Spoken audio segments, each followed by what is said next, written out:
Hello everybody, this is Clark Knives here, and I got another video for you. I just kind of sitting around the house here, and I figured I'd go ahead and make another YouTube video. No particular reason, I just kind of felt like I wanted to make another one, so I'm going to talk about these knives here. These are my Grail knives. Some of these knives I never really searched for a very long time. I know most people's Grail knives mean they searched for them for a really long time and they finally got them because they wanted them for so long. But as I have got these knives, they have become my Grail just from me using them and wanting them to stay in my collection. These are my favorite knives out of all the ones I have. The first one, this one I did kind of search around for a very long time. Whenever I got into the whole GEC thing, I've always wanted one of these, but they were a little too pricey for me, and I got fortunate enough and blessed enough to be able to get this on a trade deal for a 68 White Owl that I had, and he was fine with trading it. And this was one of the knives that was definitely on my list. So I picked it up, and here it is. And this knife is definitely never leaving my collection. Well, halt. I'm sorry, before we get too into it, go ahead and like the video, comment on the video, and subscribe. Hit that little red subscribe button, hit the little thumbs up, and comment. Comment what your favorite knife in this little stack is if you want to. But anyways, buckle up. This one's going to be a pretty long one. Alright. As you can see, got a good little center in there, nice and down the middle. No gaps. Back springs all teenered up. I hope this is good lighting. But yeah. I usually keep it in a slip, but I have been open pocket carrying this thing for quite a while now. And as you can see, she's got some pretty good teeners on her. The etch is just about gone. I've polished this blade up at least 2 or 3 times. It had a pretty dark patina on it, just from my sweat and all kinds of other things. So I went ahead and polished it up with a little bit of Neverdull, and it still has some patina, and it looks really good in my opinion. But there's the snap. It doesn't have hardly any pull. I mean, these 14s, you can just kind of pull them open all day, every day. No thumbnail or nothing. And this one is very much pinchable, even with one hand. That's how I usually open it whenever I'm working. I usually take my 2 fingers here. But yeah, this is probably one of my top Grail knives in the aspect of searching for it for so long and wanting it so bad. This is my case. Medium Stockman in Delrin handles, I guess. I really looked to see if this was a bone. I don't think it is. I'm pretty sure it's Delrin. But this kind of threw me off here, the little bit of light coloredness that is. And it looks like bone. The jigging makes it look like bone. Could be plastic though. Definitely a case. One of the case gurus, let me know in the comments if this is Delrin or jigged bone. Because it's kind of hard for me to tell, I'll be honest. I have some Delrin knives, and they were a little bit different than this. This feels a lot harder. So yeah, let me know for sure, please. This knife, I got this on a trade with a buddy, GR Knives. I traded him a 14 GEC, one of the blue with the Federal Shield and the sheep's foot and pin blade, one of the blue ones. I didn't necessarily like it too much, but he wanted a GEC and wanted to get into it, so I figured, hey, why not? I traded him that GEC knife for this case knife just because I liked it.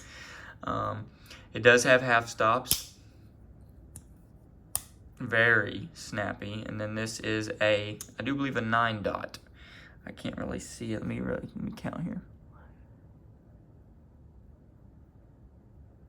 Yep, it is a 9 dot, so that makes it a 71, I'm pretty sure. 9 dot, 63, 32. Snappy as all get out. Snappy, snappy, snappy. Probably got a good 7 pull. That snap whenever it opens all the way is just crazy. The blade does not sit flush with the back spring though. No big deal. These are work knives. These are work knives, all of them. I work these knives to death. Except for this one. I haven't used this one all that much, but I really like this knife. I'm sure you can kind of tell there's a little bit of an ongoing pattern here. Stockman, a Stockman, and a Stockman. I really, really enjoy the Stockman pattern. And then if I could find more mini trappers in jig bone and carbon steel that I liked, I would have more, but I haven't found anything I liked yet. I would really like to have a chestnut jig bone mini trapper or large trapper, either or. And then here is the sheep's foot. As you can see, there's just a little bit of, I don't know if that's rust forming. I don't know if that was there whenever I first got it or not, but I'm gonna have to put some oil on it probably and put her back in the case. Like I said, I don't use this one all that much. But there's the sheep's foot. Half stops on it as well. Half stops on all these blades. Good snap on all these blades. You just, for 1971, this is just an outstanding knife. And then the pin blade. I do not like pin blades. If you know me, you know I don't like pin blades. I use them to cut my fingernails and that's it. They most of the time stay untouched. Yep, there's the 32 pattern. I would like to get a 75, which is the large Stockman in chestnut bone. Oh man. But this is the knife that has been staying in my pocket for I don't know how long now, but this has been the main carry in my pocket for a couple weeks at least, I think. This is my GEC 66 Northfield Unexcelled, made in USA. And as you can see, let me see if I can, how am I gonna do this? My lighting's not all that great. But you can see it's got some good teeners working up on there. Been cutting a couple apples and just all kinds of other stuff. That is not gunk. That's from my slip today. Bolsters are turning a little gold. No half stops, just a normal pull. Got the long pull. Really snappy on that clip point there.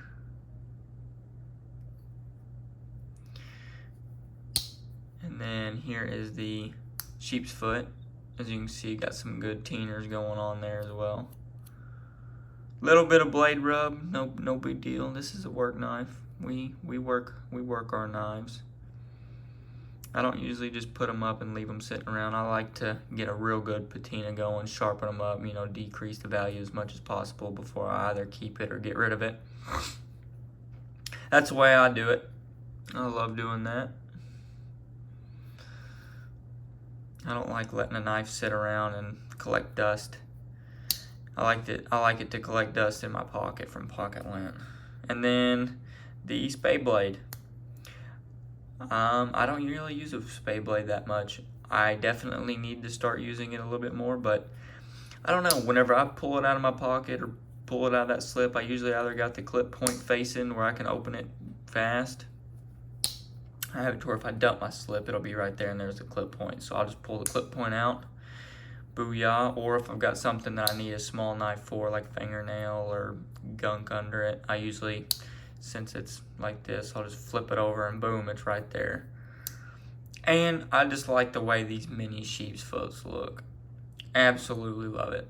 You know, you clean out from under your fingernails. Got a real good point there for it. Just real convenient. And then, you know, every once in a while you'll want to switch it up a little bit. So you got that third blade there you can peel an apple with or whittle. I usually whittle with this blade, the sheep's foot, of course. Just nice and smooth.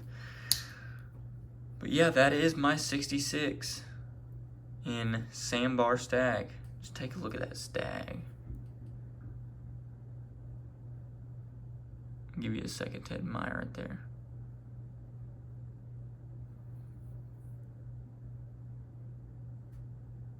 I wish I could get it up close and have it focus.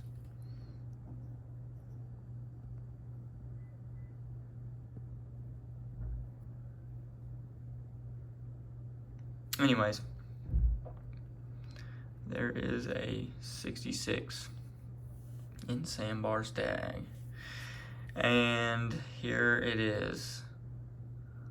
I think this knife would surpass all these. Just, I don't know. Chestnut jig bone. The best looking bone out there in my opinion.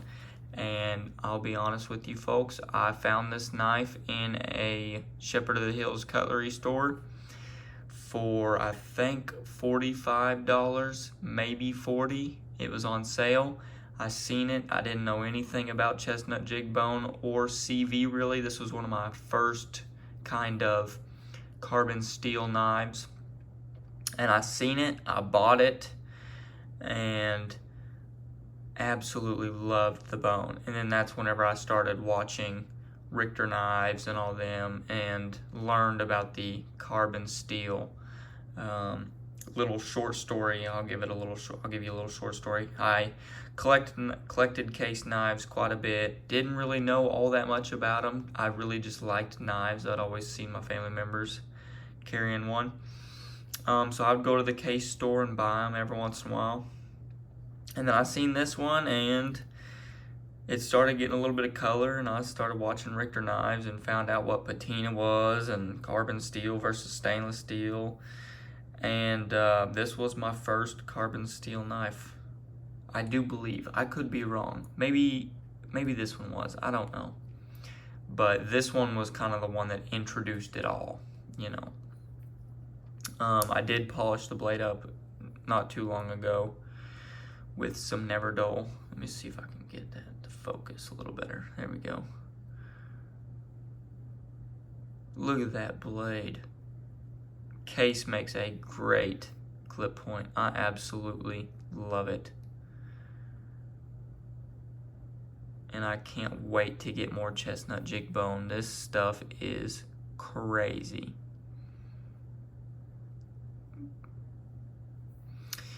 But this is either an 11, I think it's an 11, because there's 5 X's and 5 dots, so I'm pretty sure they started that in 11. But I used and abused this knife for a really long time. This was my main carried knife. This was the knife I moved from one state to another, and all my knives were packed and put up and in my car and stuff. And then I moved in with my brother. Put all my boxes in his shop until I found a place to get. And this was the only knife I had in my pocket, so I had to use this one. And as you can see, she got some chips on the bolster there. And then right here, I kind of scratched/chipped the bone there because I dropped it one day, and then that's the day that I was moving all my stuff in. So I put this knife up for a little while because I didn't want to mess it up, and I started carrying others. And now this knife just kind of stays put up because, I don't know, I like this knife a little too much for it to be missing any parts of the bone. And then last but not least, this is the last knife, but not least. I don't know. But anyways, this is another grail of mine that this is my most abused knife. I have tried to break this knife, have tried everything in my power to just put this knife through its limits. As you can see, she's getting wore pretty thin. Got a lot of life left, getting wore pretty good. No blade wiggle. It's gotten to the point where it has had blade wiggle 2 or 3 times, just because, I mean, I've literally put this thing through the ringer. I've dropped this knife through this knife. I have pried stuff with this knife, hammered on this knife. But anyways, this will come loose every great once in a while from me just giving it some abuse. So what I'll do is I'll take me a hammer or something, and I'll wrap the bolster with cloth, and I'll give it a couple good whacks. And the blade may not want to open or close or snap or anything like that. Sometimes it'll shut just like this and have no snap at all. But that's one thing I love about this knife. This is one of those ones where you can just absolutely abuse it and not, feel hurt. I love this knife, and I hope it lasts me a lot longer, but if it were to break a tip off or something like that, I would sharpen it right back up and do it again. And then this is the 2207 carbon steel. Black synthetic, the Shepherd of the Hills exclusive, and this was another on sale knife. I think I got this for probably 30 bucks or something. It was just real cheap. So that's why it was a beater, and it was carbon steel, of course. Carbon steel, really cheap, and I can do whatever I want with it. But yeah, as far as that goes, 17 minutes and 7 seconds. We got through all of my grail knives. I really appreciate it. If you have made it this far, go ahead and comment. Let's see, what do we want to comment? Go ahead and comment grail. Go ahead and comment grail if you made it this far. I appreciate literally every single one of you subscribers. If you haven't subscribed, I really suggest it. It'll tell you whenever I make new videos, and it'll help me out a lot. God bless every single one of y'all. Thank you for watching. We'll see y'all next time.